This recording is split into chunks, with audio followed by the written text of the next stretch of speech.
Praise the lord. హల్లెలూయా. దేవుడి నామానికి స్తోత్రాలు. మీ అందరికీ నా వందనాలు తెలియజేస్తున్నాను. ఈ దినం కొరకు దేవుడు సిద్ధపరిచినటువంటి మాటలు, ప్రియ సహోదరి సహోదరుడా, ఈ దినం అయితే పరిశుద్ధాత్మ దేవుడు మీతోనే మాట్లాడుతున్నారు.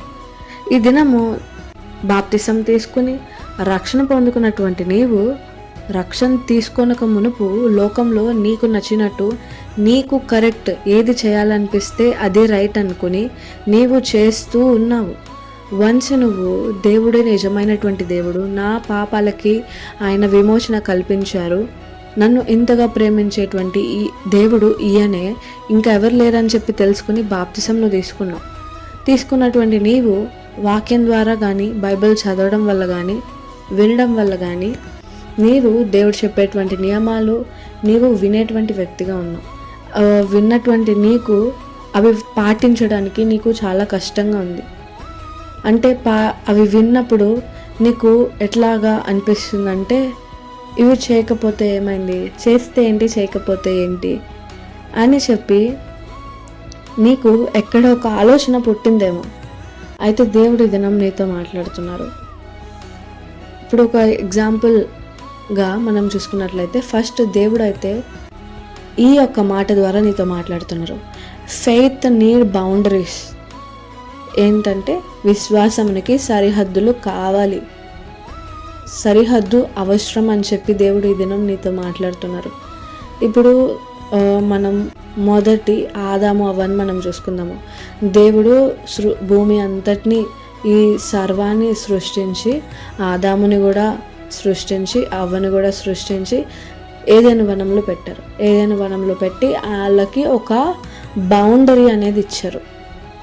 బౌండరీ అనేది ఇచ్చి, మీరు ఇక్కడ దాకా, మీరు ఆ మధ్యలో ఉన్న స్థలం కంటే మిగిలిన స్థలంలో ఉన్న పళ్ళని కానీ, ఆ ప్రదేశానికి కానీ మీరు వెళ్ళచ్చు, కానీ మధ్యలో ఉండేటువంటి స్థలానికి వెళ్ళకూడదు, అక్కడ ఉండే పళ్ళు మీరు తినకూడదు అని చెప్పి ఆజ్ఞాపించి, తింటే మీరు మరణిస్తారని చెప్పి దేవుడు వారికి సెలవిచ్చారు. అదొక బౌండరీ పెట్టారు.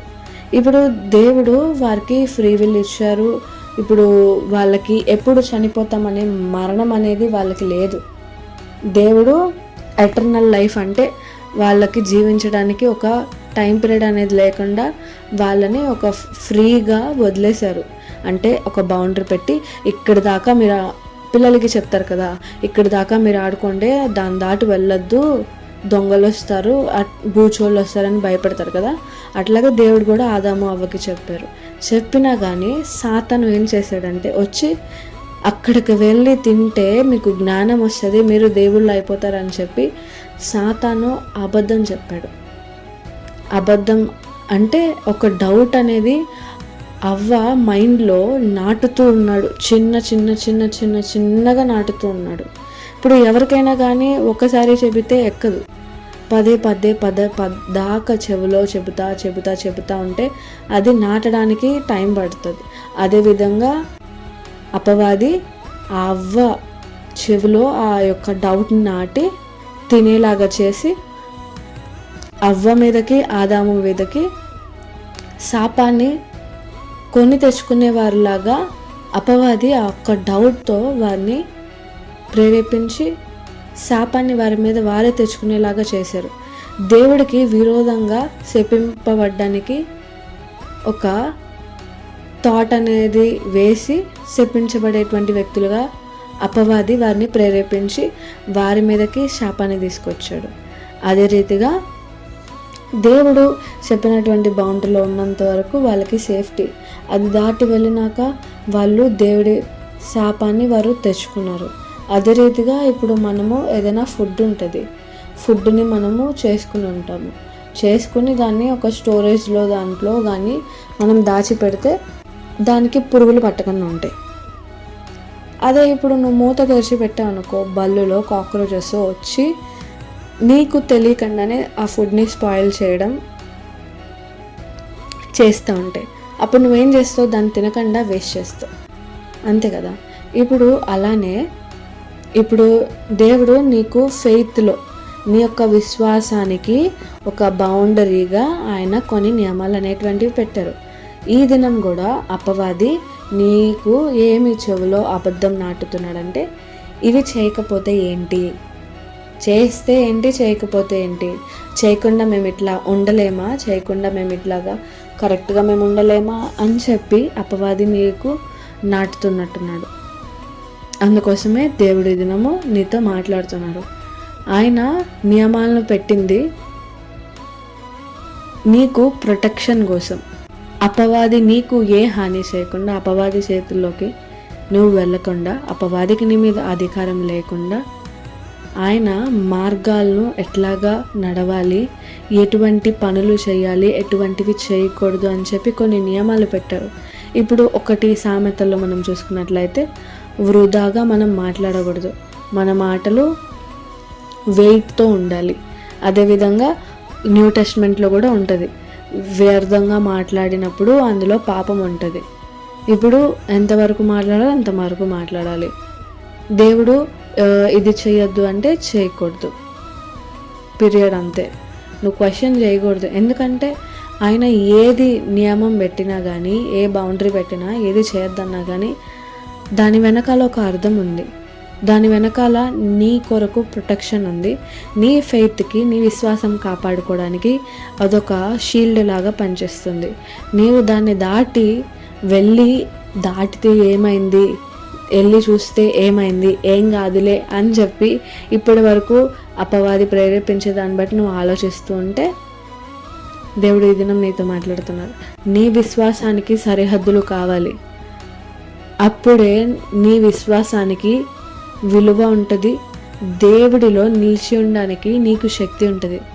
దేవుడు పెట్టినటువంటి నియమాల్ని నువ్వు పాటించకుండా, నీకు నచ్చినట్టు అపవాది వేసే మాటలకు నువ్వు ఆలకిస్తూ వాటిని దాటే ప్రయత్నం నువ్వు చేసావంటే నష్టపోయేది మాత్రం నీవే. దేవుడు చెప్పడం మాత్రం చెప్తారు, కానీ ఫ్రీ విల్ అనేది నీ చేతిలోనే ఉంది.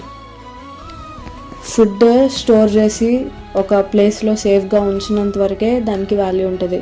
వన్స్ ఫుడ్ ఓపెన్ చేసి అలాగా పరిచినప్పుడు, పురుగులు వచ్చి వారినప్పుడు దానికి విలువ లేకుండా పోతుంది. అదే రీతిగా ఏదైనా కానీ దేవుడు పాపం నుండి,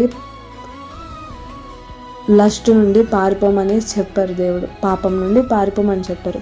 నువ్వు వెళ్ళి, ఓకే నేను వెళ్ళి చూస్తాను, ఏం కాదు, నేను స్ట్రాంగ్గా నిలబడగలను అని చెప్పి దేవుడు చెయ్యొద్దన్న దానికి నీవు ఎక్స్ట్రా యాడ్ చేసుకుని నేను నిలబడతాను అని చెప్పి నువ్వు అనుకుంటే అది నీ మాటలు కాదు, అది సాతాను ప్రేరేపించేది మాటలు.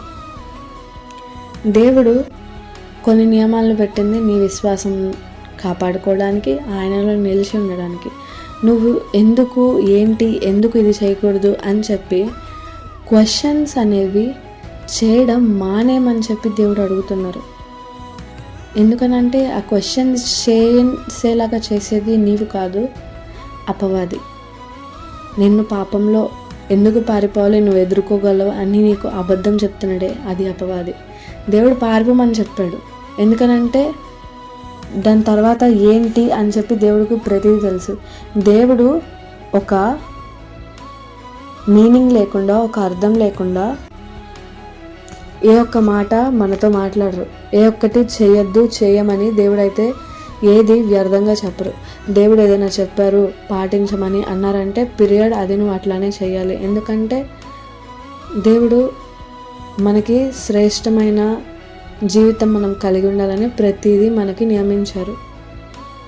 ఇప్పటి వరకు నీవు ఆలోచనలు ఇట్లా ఉన్నాయేమో, చేస్తే ఏమైంది, మాట్లాడదాంలే, ఏం కాదులే, వద్దన్నా కానీ చేస్తే ఏమైందిలే అని చెప్పి దేవుడు పెట్టినటువంటి నియమాలను దాటే క్రమంలో నీ అపవాది చేసేటువంటి మ్యానిపులేషన్స్కి లొంగిపోయి నీ యొక్క చెవులను పెట్టి దేవుడు చెప్పిన దానికి ఎక్స్ట్రా యాడ్ చేసుకుని నీకు నువ్వు వెళ్తున్నట్లయితే నీ యొక్క విశ్వాసానికి షీల్డ్ని, ప్రొటెక్షన్ని నువ్వు కోల్పోతున్నావు.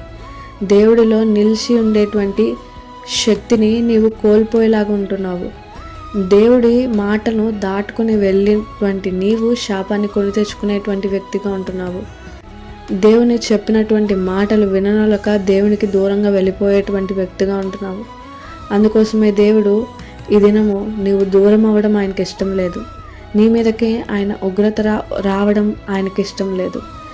నీ మీద కోపం తెచ్చుకోవడం ఆయన ఇష్టం లేదు. ఎందుకంటే నిన్ను ఆయన ఎంతో ప్రేమిస్తున్నారు. పిల్లలకి చెప్తాం కదా, మీరు ఇక్కడ దాకా వెళ్ళి ఆడుకోండి, అంతకు మించి వెళ్ళొద్దు, చాక్లెట్స్ తీసుకోవద్దు స్ట్రేంజర్స్ నుండి అని ఎందుకు చెప్తారు? కొన్ని బౌండరీస్ చెప్తారు పిల్లలకి. మీరు ఈ టైం దాకా వెళ్ళాలి, ఈ టైం దాకా బయటికి తర్వాత వెళ్ళకూడదు అని ఎందుకు చెప్తారు? సేఫ్టీ కోసం. వెళ్ళి చూడు నువ్వే, దాని వెనకాల ఉన్నటువంటి సిచ్యువేషన్ ఏంటో నీకు అర్థమవుతుంది. ఎందుకంటే ఫేస్ చేసి ఇప్పుడు నువ్వు ఫేస్ చేస్తావు. ఒక బౌండరీని దాటి వెళ్ళినప్పుడు దాని కాన్సిక్వెన్సెస్ ఫేస్ చేయాల్సింది నువ్వే. ఇప్పుడు నువ్వు అపవాది ప్రేరేపించేటువంటి దానికి నువ్వు ఆలకించొద్దు. దేవుడు, అందుకోసమే దేవుడు ఈ దినం నీతో మాట్లాడుతున్నారు. నీ విశ్వాసానికి సరిహద్దులు అవసరము. ఆ సరిహద్దు ఏంటంటే వాక్యము. వాక్యాన్ని పాటించడం, వాక్యం చెప్పినటువంటి నియమాలను ప్రతిదీ తూచా తప్పకుండా క్వశ్చన్ చేయకుండా, దేవుడు ఏ మాట చెప్పినా కానీ ఆయన ఊరికనే ఒక్క మాట కూడా ఆయన వ్యర్థంగా మాట్లాడరు. ఆయన ఒకటి చేయొద్దు అంటున్నారంటే చేయొద్దు, ఓకే, దాని వెనకాల ఒక అంతరార్థం ఉంది, ఒక మీనింగ్ ఉంది, అది నా మంచికే అని చెప్పి నువ్వు అనుకోవాలి. నియమాల్ని పెట్టారు కదా, స్ట్రిక్ట్ ఫాదర్ అనుకోవచ్చు. Strict father is a good father. ఎందుకంటే నీ మంచి కోరే నీకు నియమాల్ని పెట్టారు.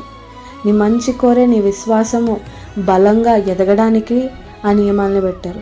నీవు వద్దులే టెస్ట్ చేసుకుందాం అన్నట్టు ఆ నియమాల్ని దాటి చూడాలనుకుంటున్నావా? ఓకే, ఆదాము అవ్వ ఆ నియమాన్ని దాటి ఎట్లాగ శాపాన్ని కొని తెచ్చుకున్నారో అదే రీతిగా నీవు కూడా కొని తెచ్చుకుంటావని చెప్పి దేవుడి దినం మాట్లాడుతున్నారు. నీ విశ్వాసానికి సరిహద్దులైనటువంటి వాక్యం అనేటువంటి నియమాలను నువ్వు ప్రతిదీ పాటించి నీ యొక్క విశ్వాసానికి సరిహద్దుగా వాక్యంని నీ యొక్క లైఫ్లో కట్టుకొని దాంట్లో స్థిరంగా నిలబడి, దేవుని యొక్క ప్రతి ఒక్క మాట వెనకాల ఒక అర్థం ఉంది, అది నా మంచికే, నా క్షేమానికే చెబుతున్నారని చెప్పి గ్రహించుకొని దేవుడిని సహాయం అడిగి వివేచన పొందుకొని నీ యొక్క విశ్వాసాన్ని కాపాడుకుంటూ ఇంకా నీ యొక్క విశ్వాసంలో ఎదిగేటువంటి వ్యక్తిగా ఉండాలని చెప్పి కోరుకుంటూ అట్టి కృప దేవుడు మీకు దయచేయును గాక. ఆమేన్.